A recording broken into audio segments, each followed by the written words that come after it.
Hey, I'm Hannah. I am a doctor with type 1 diabetes, and today I'm going to talk about perfectionism because this has been a challenge in my life, not only from the perspective of type 1 diabetes, but across the board in other areas too.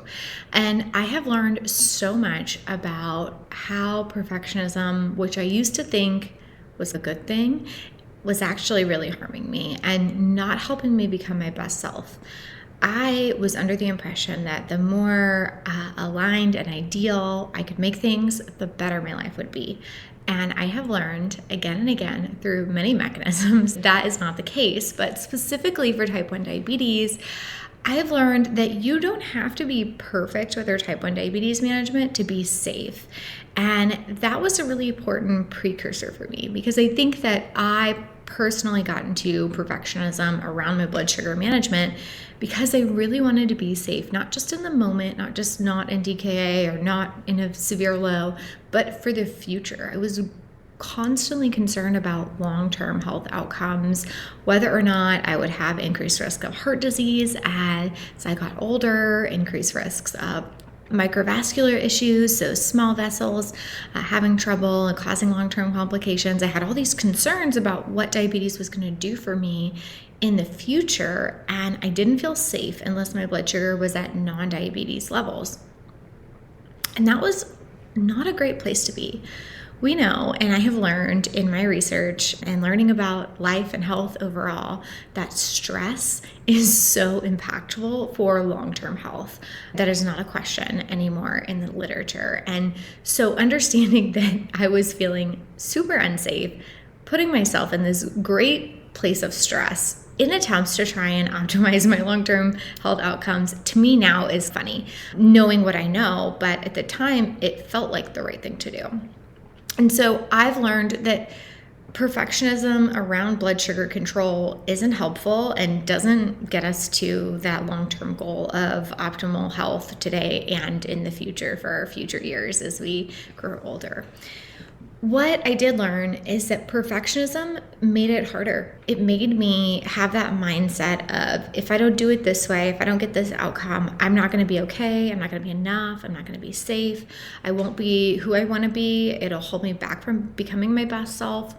I think that authentically, as humans, we all have an innate desire to be the best version of ourselves that we can be. I think that's a beautiful thing.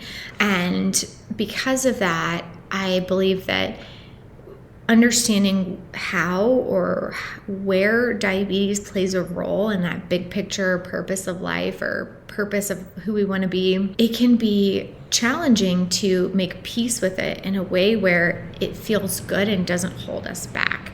It's important to know that we don't have to be perfect about our diabetes care or our diabetes outcomes to be safe today and in the future.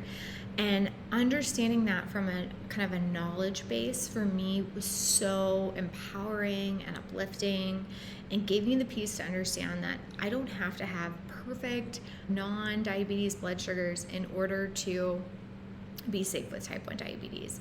That was a really helpful realization. Now, I do think that it is optimal, ideal to try and maintain blood sugars at non-diabetes ranges as much as we can with the diabetes technology and tools and medicines that are available to us. But I don't think we have to be there in order to live a good, healthy, I don't think we have to do that in order to live a healthy, happy, long life. I have seen that again and again from different examples in my life of people who have had type 1 diabetes since before we could even measure our blood glucose levels. And they are now thriving as grandparents and living their best life, working in their careers, as they want to. And so I've got all these great examples in my life that has proven that to me. And I think that in life as a whole, we're given these challenges, health-related or not health-related, that can put us in this place of wondering why. What's the point of this? What is this here to teach me? What do I need to learn from this? And I think that one way diabetes has been so humbling and helpful as a teaching tool for the rest of life for me is that it really does put you in this place of understanding, are we living, for the moment? Are we living for the future? Are we living for ourselves? Are we living for others? Kind of brought up all these questions for me. as I evaluated my relationship with type 1 diabetes. But I'm a strong believer that you do not have to be perfect to be safe in the moment with type 1 diabetes. Perfectionism does make it harder. It makes it so that we're hard on ourselves, and that puts us in a state of chronic stress, and being in chronic stress is not good for our long-term health. And it can make it so that we're afraid to let go of the outcomes that we weren't controlling anyway because we don't feel safe. And there's no doubt that diabetes comes with outcomes that we can't control, whether it's getting the wrong meal at a restaurant that you ordered, or bolusing for what you thought was a pretty solid carb count. Turns out your body interpreted it way differently. There are all these things that can happen that are out of our control. And if we think that they're in our control and we try to keep controlling them, we are putting ourselves in a state where we're constantly failing. Or at least that's what happened to me, is that I would have outcomes that I didn't expect, I didn't predict, and I would just constantly be hard on myself because of that. Oh, I should have known to do this, or I should have thought of that, or I could have done better here. And that was just me being kind of a bully and blaming myself for things that I didn't need to be blamed for. I'm all for taking accountability, and I'm all for looking back at what I could have done better when I knew better.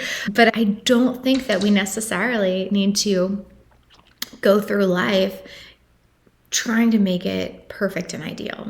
I think that what worked better for me was understanding what standard of diabetes management, blood sugar management was I okay with for myself, making sure that it wasn't 100, because that's not how life works, picking a number, and then allowing myself to have flexibility out of that. And it was really the decision to do this and the mindset shift that made a difference in my quality of life, and ultimately didn't change my blood sugars at all. If anything, it took some of the stress off, which improved them. And so the way that I did this specifically was I picked a percentage of time that I was okay with doing my very best with diabetes, and then a percentage of time that I was okay with just letting it go. And I'm not talking about letting go of health habits that, would not be safe for us. So I would never, go on a run without a low snack. That wouldn't work. Like that would never happen unless I forgot, but I would never intentionally do that.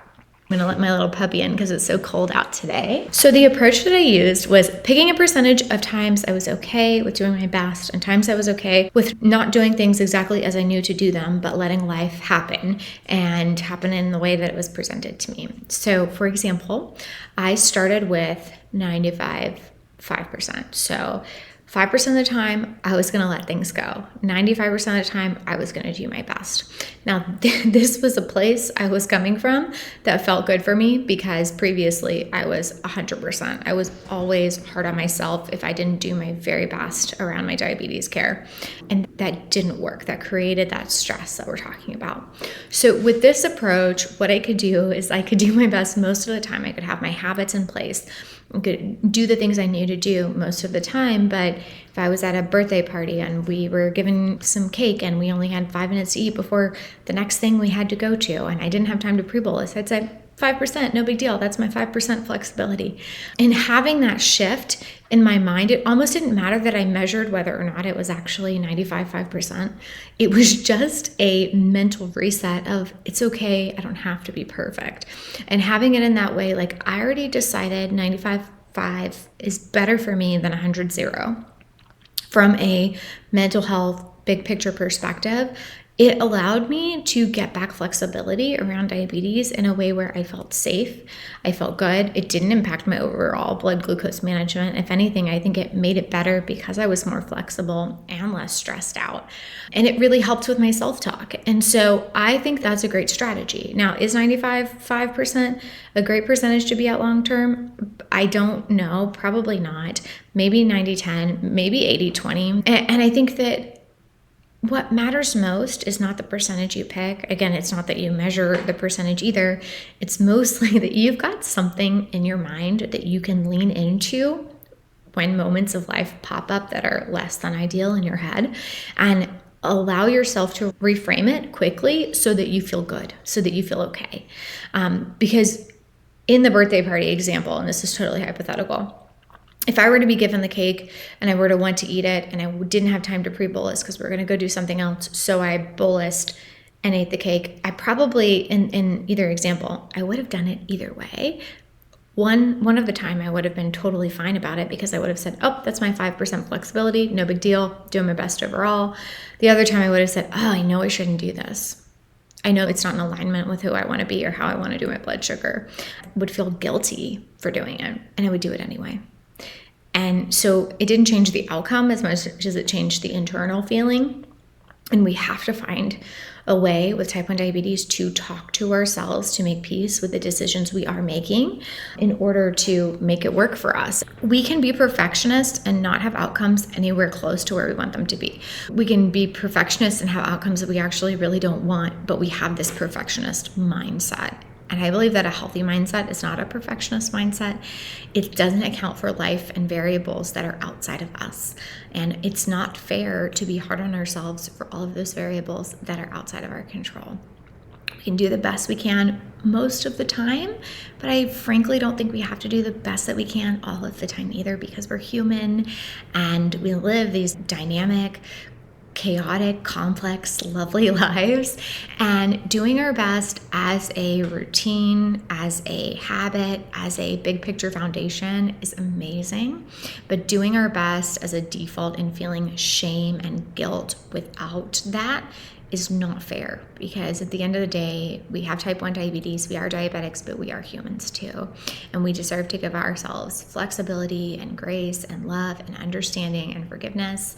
And shame and guilt do not need to be a part of that. And I really believe, after my years of being impatient with type 1 diabetes, having a lot of friends with type 1 diabetes, seeing patients with type 1 diabetes, is that perfectionism mindset hurts us a lot more than it helps us. So I hope this was helpful. Please subscribe if you haven't already. Check out the details in the description if you're looking for more information from me. Thanks so much. Bye-bye.